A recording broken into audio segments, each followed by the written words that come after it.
아멘.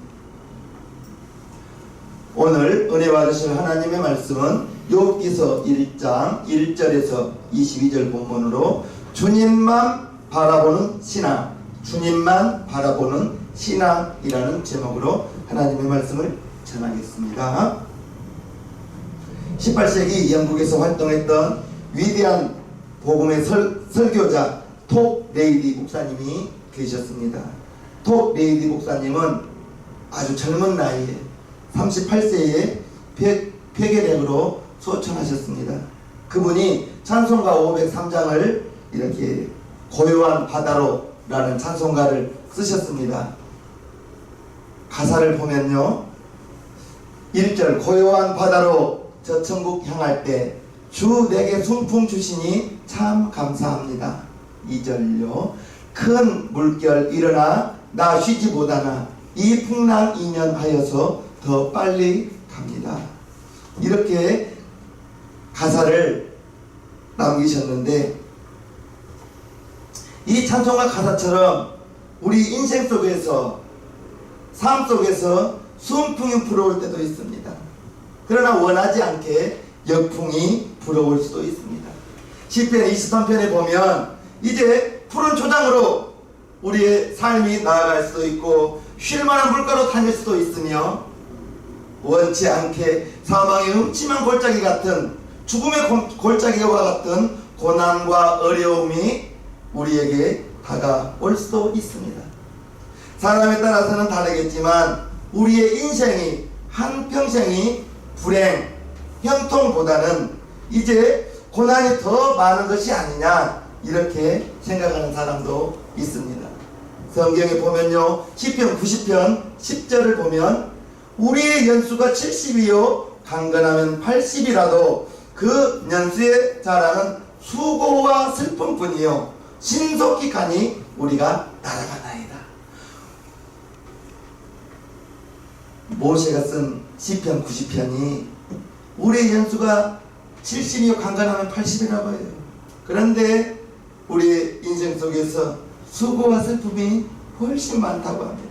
그리고 신속히 가는 세월이라고 말하고 있습니다. 분명한 것은 우리 중 어느 누구도 우리의 삶 속에서 고통 없는 사람은 없다는 것입니다. 문제 없는 사람은 없다는 것입니다.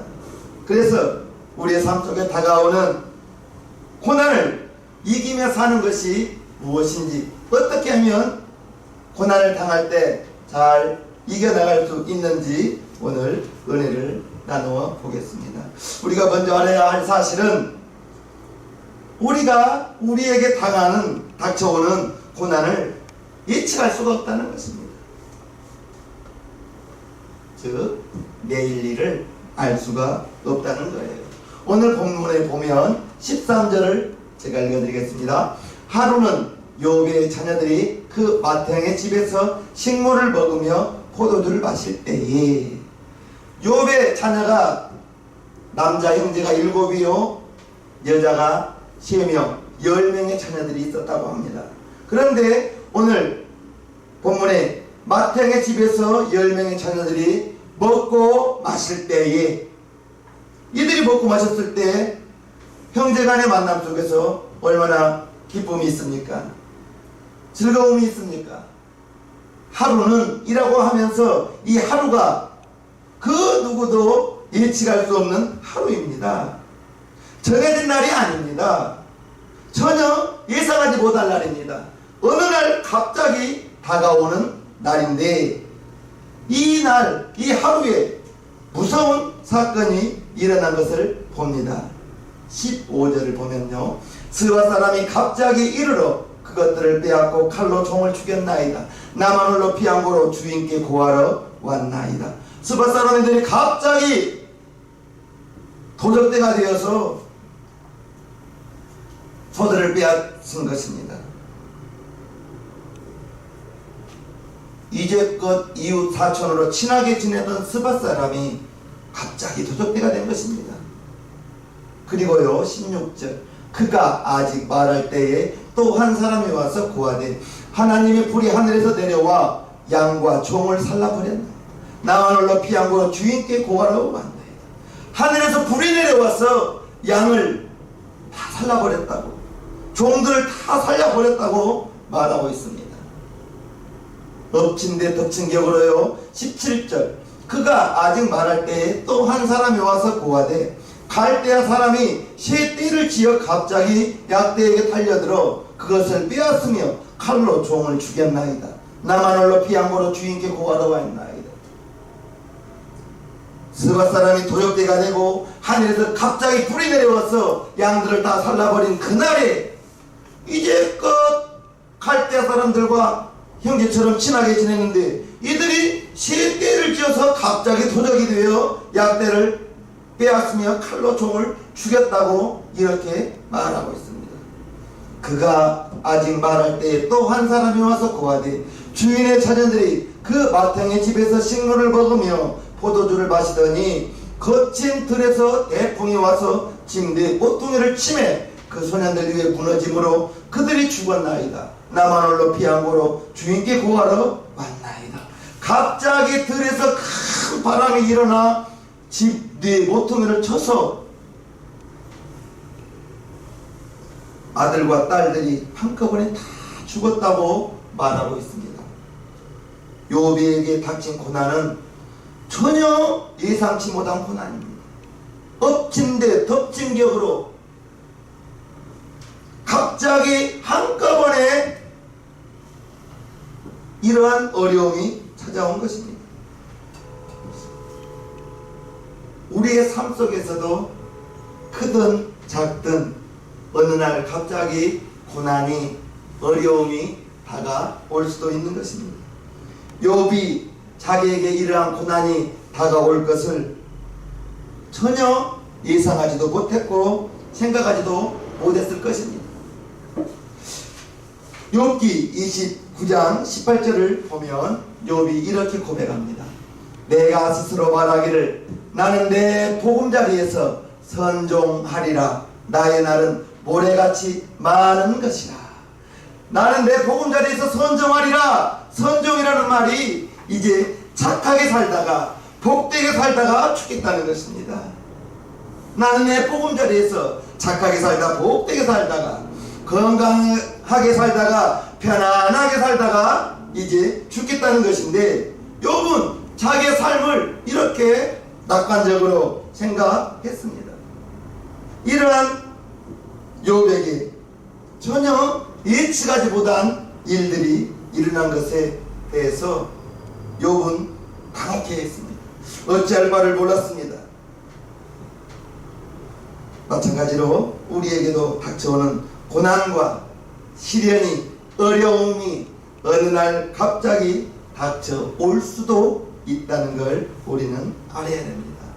우리에게 찾아올 고통이, 고난이 때로는 이유 없이 찾아올 때도 있습니다. 욥이 당한 고난은 이유를 알 수 없어요. 욥은 하나님을 경외하는 자라고 성경은 말하고 있습니다. 그리고 욥 자신이 왜 이렇게 어려움을 당하는 일인지, 어려움을 겪어야 하는지 몰랐습니다. 욥의 경우와 같이 우리의 삶을 살면서 알 수 없는 일 중에 하나가 의인도 고난을 당할 수 있다는 것입니다.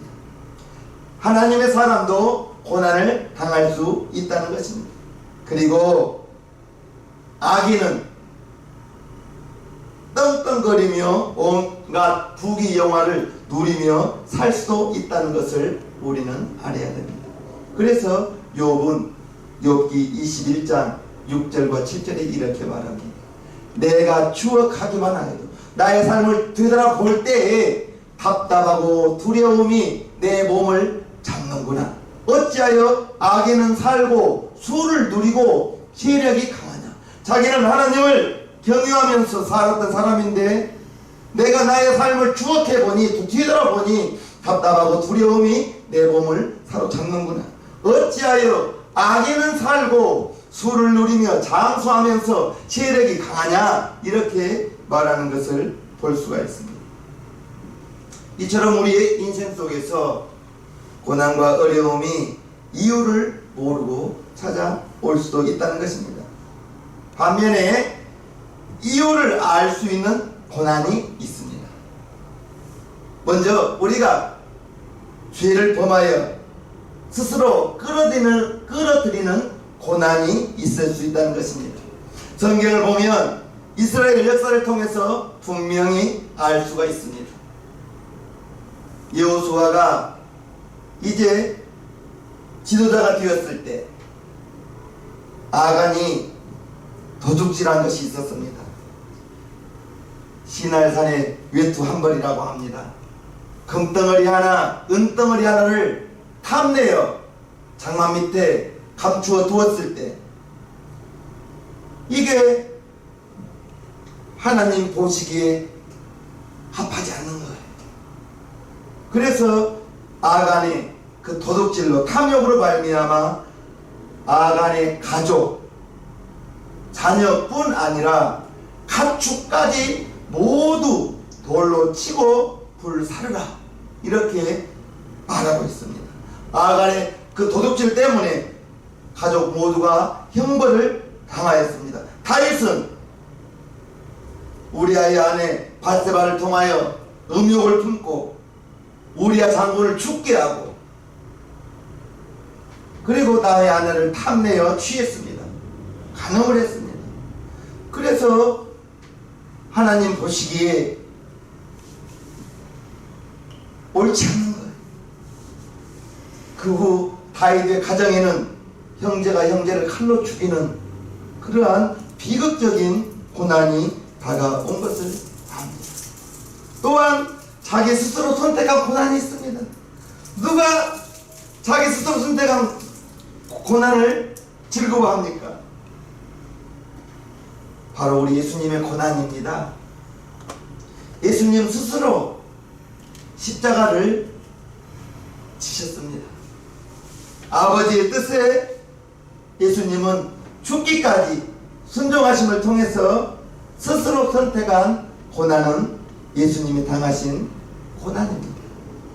그러면 이러한 고난들을 누구에게나 다가오는데 이유가 있든 이유가 없든 스스로 선택한 고난이든 누구나 어려운 일이 닥쳐올 때에 닥쳐오는 이 고난을 어떻게 극복하며 이길 수 있겠느냐, 이것이 문제인 것입니다. 고난을 극복하는 비결은 저와 여러분 모두에게도 어려움이 다가올 수 있다는 것을 마음에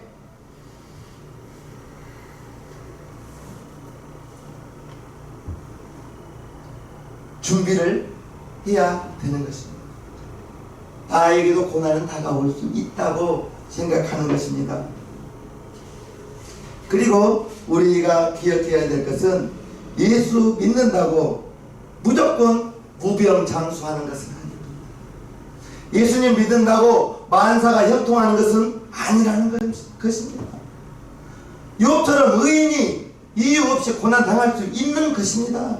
또한 모든 고난이 꼭 죄 때문에 다가오는 것은 아닙니다. 죄 때문에 생기는 것은 아닙니다. 그러니 우리의 고난은 언제든지 다가올 수 있고 어려움은 누구든지 다가올 수 있다는 것을 아셔야 될 것입니다.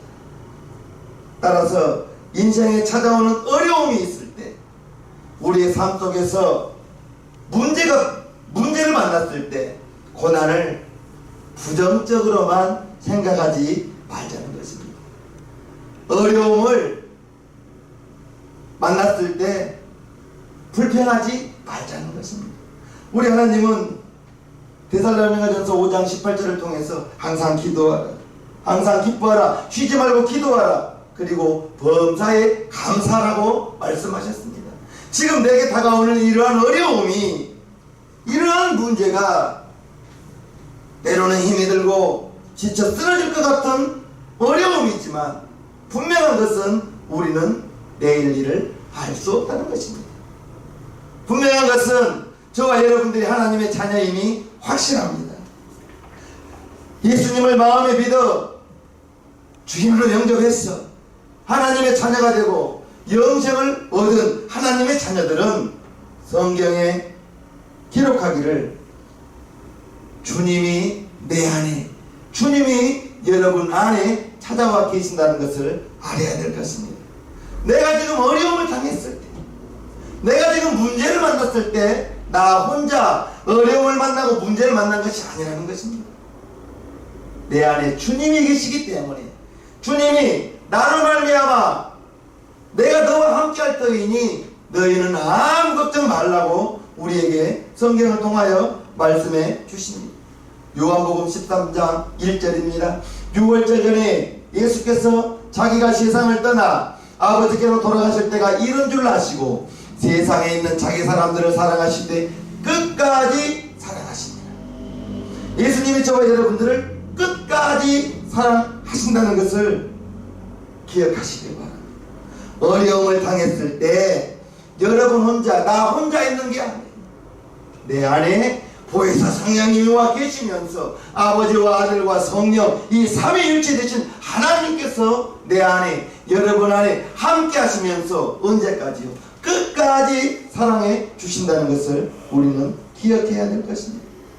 주님이 나와 함께 한다는 그 사실만으로 어려움이 다가왔을 때 주님이 나와 함께 하신다. 내가 사망의 음침한 골짜기를 다닐지라도 해를 두려워하지 않을 것은 주께서 나와 함께 하심이라는 다윗의 고백처럼 주님이 지금 저와 여러분과 함께 한다는 그 사실 잊지 마시기를 주님의 이름으로 축복합니다. 마태복음 28장을 보면요, 그러므로 너희는 가서 모든 족속으로 제자를 삼아 아버지와 아들과 성령의 이름으로 침례를 주 내가 너희에게 분부한 모든 것을 가르쳐 지키게 하라. 볼지어다 내가 세상 끝날까지 너희와 항상 함께 있으리라 하십니다. 세상 끝날 때까지 저와 여러분과 항상 함께 있으리라는 이 말씀을 기억하시기를 바랍니다. 잊지 마시기를 바랍니다. 어려움이 닥쳐왔을 때 주님이 지금도 나와 함께 하신다. 주님이 지금도 나와 함께 하시면서 나에게 힘을 주신다. 나에게 능력을 주신다. 주님이 함께 한다는 그 사실을 기억하시면서 어려움이 다가올 때 문제를 보고 어려움을 쳐다보면 더 큰 문제가 다가오고 더 큰 어려움이 다가올 것입니다. 문제 보지 마시고 나와 지금도 함께 하시는 여러분 안에 계시는 주님을 바라보시기를 주님의 이름으로 축복합니다. 주님을 바라보라는 거예요. 주님을 바라보라는 것입니다.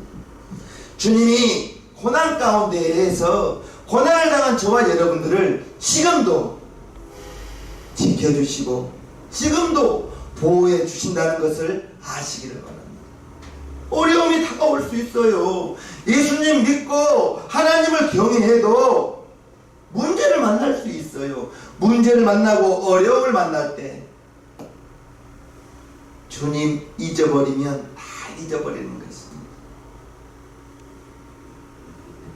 여러분 안에 찾아와 계시는 주님을 바라보시기를 주님의 이름으로 축복합니다. 주님이 고난 가운데에서 저와 여러분들을 보호하시며 지켜주시며 고난을 감당할 만한 힘을 주신다는 것을 아시기를 바랍니다. 고린도전서 10장을 보면요, 사람이 감당할 시험 밖에는 너희에게 당한 것이 없나니 오직 하나님은 믿부사 너희가 감당치 못할 시험 당함을 허락지 아니하시고 시험 당할 즈음에 또한 피할 길을 내사 너희로 능히 감당하게 하시느니라. 할렐루야. 저와 여러분들이 감당할 만한 문제와 어려움만 허락하신다는 거예요. 지금 여러분이 어떠한 어려움을 만났나요? 어떠한 문제를 만났습니까? 고린도전서 10장 13절에 보면 감당할 만한 것만 허락하시고 감당치 못할 시험당함을 허락하지 아니하신다는 것입니다. 그것보다 더 중요한 것은 시험당할 즈음에 어려움을 당할 즈음에 또한 피할 길을 내사. 이미 우리 주님께서 어려움을 만날 즈음에 피할 길을 내놓으시고 저와 여러분들이 가는 것을 보고 계신다는 것을 아시길 바랍니다. 이 문제가 속히 지나가기를 기도할 것이 아니라 하나님 이 문제를 통하여 내가 능히 감당할 만한 힘을 주시옵소서. 감당할 만한 힘을 주시옵소서. 이 어려움을 통해서 하나님 내가 더 하나님을 찾고 내가 더 주님을 찾는 이 기회가 되기를 원합니다 하시면서 문제를 통해서 하나님께 더 가까이 나아가는 기도의 제목으로 바뀌어지는 문제가 어려움이 기도의 제목으로 되어진다면 문제와 어려움이 하나님께 더 나아가는 기회가 될 것이고 기도의 제목이 될 것이고 그렇게만 된다면 이미 하나님은 저와 여러분들에게 피할 길을 내놓으시고 우리를 그곳으로 인도한다는 사실을 기억하시기를 바랍니다. 저와 여러분 외롭게 혼자서 이 세상 살아가는 것 아니라는 것을 기억하시기를 바랍니다. 굉장히 어려운 시기라고 합니다. 지금 누구나 다 어려움을 겪고 있죠. 이때가 바로 우리는 해바라기 꽃이 해를 따라서 방향을 싹 바꾼 것처럼 저와 여러분들은 주바라기가 되어서 주님을 바라봄으로 말미암아 믿음의 주요 온전케 하시는 예수만 바라보는 우리 용산 생명교회 성도님들 되기를 주님의 이름으로 축복합니다. 고난이 예고 없이 다가올 수 있어요. 어려움이 예고 없이 찾아올 수 있어요. 만약에 저와 여러분들의 삶 속에서 형통함만 있고 평안함만 있고 즐거움만 있다면 고난이 만약에 없다면 하나님 찾지 않을 수도 있다는 걸 아시길 바랍니다. 내가 잘해서 내가 하는 일이 잘 되고 모든 것이 나의 공로로 생각할 수가 있다는 것입니다. 시시때때로 찾아오는 어려움이 시시때때로 찾아오는 그러한 고난을 통하여 주님을 찾는 기회가 되고 주님을 찾는 이유가 된다면 그 고난은 인내를 만들어낼 것이고 그 인내를 통하여 모든 것이 합력하여 선을 이루는 하나님의 역사를 우리는 경험할 것입니다. 고난을 당할 때 주님을 바라보는 믿음, 주님이 지금도 저와 여러분 마음 가운데에서 보혜사 성령님을 통하여 우리의 마음에서 생각을 통하여 끝없이 우리를 응원하고 계십니다. 세상 끝날까지 사랑한다고 했습니다. 세상 끝날까지 너희와 항상 함께 하시겠다고 했습니다. 가끔 함께 하는 것이 아니라 항상 함께 하신다고 했습니다. 내가 주님을 잊은 적은 있어도 주님은 우리 마음 가운데에서 떠난 적이 없다는 걸 아시길 바랍니다. 고난 예고 없이 찾아올 수 있어요. 어려움 예고 없이 찾아올 수 있어요. 문제 보지 마시고 어려움 보지 마시고 예수님만 바라보면서 고난 속에서도 범죄하지 않고 고난 속에서도 오히려 하나님을 찬송하는 데살로니가전서요 5장 16절입니다. 항상 기뻐하라. 쉬지 말고 기도하라. 범사에 감사하라. 이는 그리스도 예수 안에서 너희를 향한 하나님의 뜻이라 했습니다. 항상 기뻐할 수 있고 쉬지 말고 기도할 수 있고 그래야 범사에 감사할 수 있다는 것입니다. 이것이 우리를 향한 하나님의 뜻이라고 했습니다. 고난 속에서도 나 혼자 이 고난을 헤쳐나가는 것이 아니라 고난 속에서도 지금도 지켜주시고 고난 속에서도 지금도 나와 함께 하시고 여러분과 함께 하시는 그 주님, 그 고난을 이길 수 있는 지혜 우리 주님께서 함께 해주시기 때문에 고난을 통하여 하나님께 나아가는 시간이 되고 어려움을 통하여 이제 주님의 축복을 기대하는 시간이 될 줄로 믿습니다. 항상 주님만 바라보시고 항상 세상 끝날까지 너희와 항상 함께 하신다는 그 주님의 말씀을 기억하시면서 어려울 때에 힘들 때에 입술을 지키시면서 입으로는 감사하며 기쁨으로 나아가시기를 주님의 이름으로 축복합니다. 찬송가 503장을 하겠습니다.